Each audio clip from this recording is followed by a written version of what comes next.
At 81, Diana Ross lives in a world most fans would never recognize.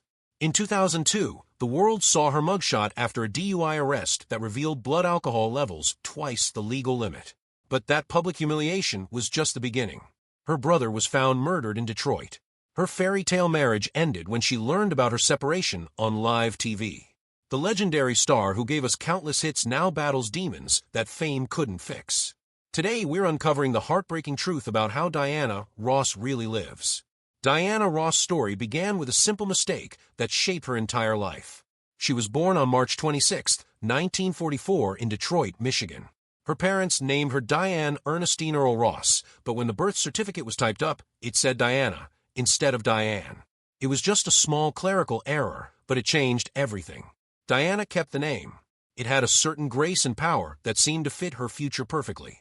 The name Diana Ross would soon be seen on more than 100 million records, magazine covers all over the world, and a star on the Hollywood Walk of Fame.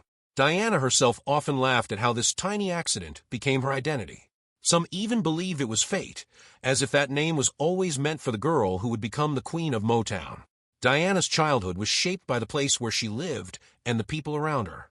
Her house at 635 Belmont Street was in Detroit's North End. Right next door lived a boy who would one day be a Motown legend too, William "Smokey" Robinson. The two families were close. Diana and Smokey would play and sing together, not knowing that both of them would one day become famous. They shared dreams of making it big. Those childhood moments turned into a deep friendship that lasted for years. Later, when they were both stars, they even had a secret romance hidden from the world. Growing up in that neighborhood, surrounded by music and struggle, gave them both the fire they needed to succeed. But Diana's early years weren't easy. When she was 7, her world fell apart. Her mother Ernestine became very sick with tuberculosis. In those days, that illness was often deadly. Diana and her siblings had to leave their home and move to Bessemer, Alabama to live with relatives. It was a painful time. She was far from her parents and everything familiar. The fear of losing her mother stayed with her, but instead of breaking her, it made her stronger. She learned to face hardship head-on, and that strength stayed with her as she chased her dreams. On her 14th birthday in 1958, her family moved into the Brewster Douglas housing projects. These were tough places. The buildings were crowded. Crime and poverty were part of daily life. But for Diana, the projects became a place where ambition was born. She looked around and knew she had to escape, had to aim higher. And she wasn't alone. Other kids in the projects like Florence Ballard and Mary Wilson shared the same dream. They would soon join her on the road to stardom.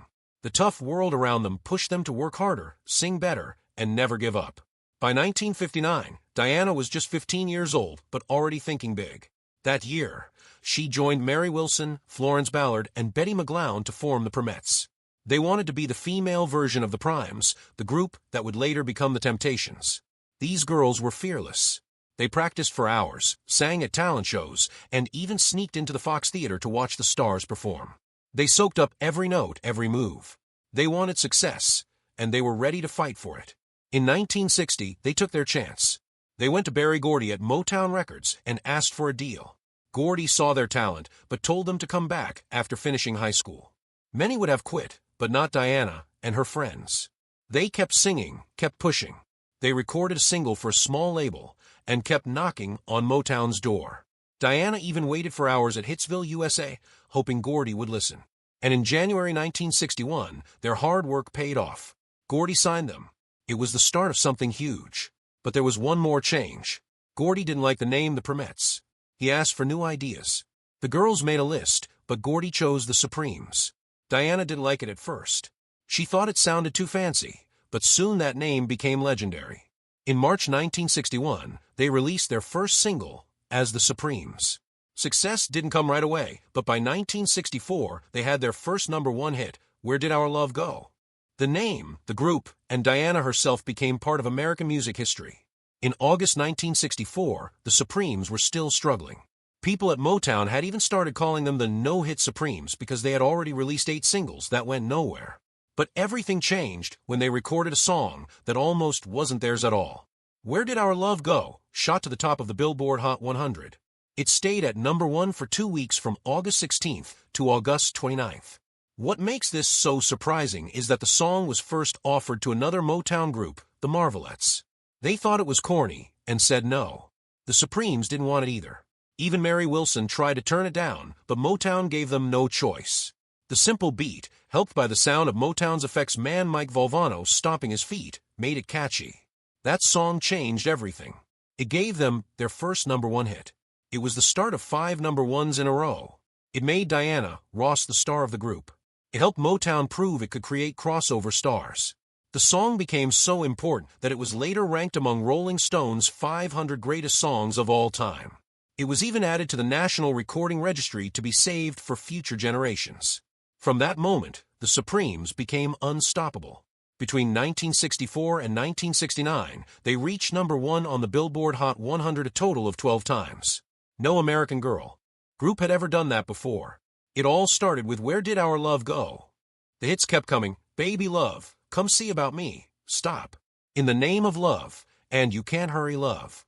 During those years, only the Beatles sold more records. The Supremes managed to get at least one #1 song every single year.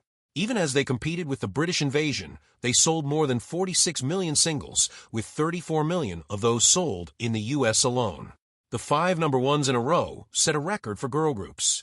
They weren't just making music, they were breaking barriers. At a time when America was fighting over civil rights, the Supremes became symbols of beauty, success, and hope. They were Motown's top act and the most successful female group in history.